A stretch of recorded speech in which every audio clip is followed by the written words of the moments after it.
உலக முஸ்லிம்களுக்கு ஆயத்துல்லா கமெனி அடிக்கடி சொன்ன கருத்து, உலக முஸ்லிம்கள் ஒன்றிணைந்தால் எந்த சக்தியும் அவர்களை வீழ்த்த முடியாது. உலக முஸ்லிம்களே, நாம் அனைவரும் ஒன்றிணைந்து நிற்க வேண்டும். இஸ்லாத்தின் ஒற்றுமையில் தான் நாம் ஒன்றிணைந்து வெற்றி பெறுவோம். முஸ்லிம்களே, உலகில் நாம் 40 கோடிக்கு மேல் வாழ்கிறோம். ஆனால் நமக்குள் ஒற்றுமை இல்லை. இந்த உலகில் அதிக வளங்கள் கொண்ட நாடுகள் முஸ்லிம்கள் நாடுகளே.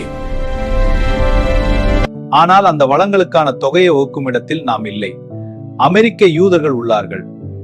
அமெரிக்காவுக்கு அடிமையாக உள்ள முஸ்லிம் நாடுகளே, உலக முஸ்லிம்களை பிரிக்க நீங்கள் பல பிரிவுகள் வகின்றீர்கள். பல கொள்கைகளை உருவாக்கி கொடுத்து சக முஸ்லிம்களை எதிரிகளாக்கி உள்ளீர்கள்.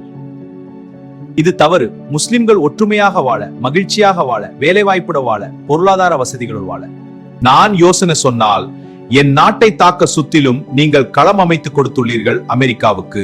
பாலஸ்தீனத்தில் முஸ்லிம்கள் கொல்லப்படும் போது வேடிக்கை பார்க்கிறீர்கள். அப்படி பார்க்க கூடாதுன்னு சொன்ன உங்கள் பல நாடுகளின் முஸ்லீமிட வளங்களை எல்லாம் கொட்டி கொடுத்து வருகிறீர்கள். ஆனால் அமெரிக்காவோ பாலஸ்தீன முஸ்லிம்களை அடிக்கிறது.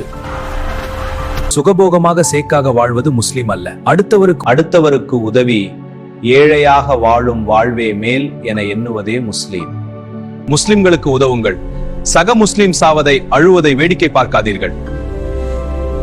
காசாவில் பசிப்பட்டினியுடன் பலர் சாகும்போது துபாயில் கேளிக்கை விருந்தில் எப்படி தின்று கொண்டாட முடிகிறது?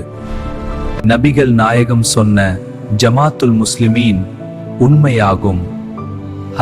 உலக முஸ்லிம்களே, பிரிவினைகளை தூக்கி வீசுங்கள். ஒற்றுமை என்ற கயிற்றை பற்றி பிடித்துக் கொள்ளுங்கள். பல பிரிவுகள், கொள்கைகள், ஜமாத்துகள் தானாக அழிந்து போகும்.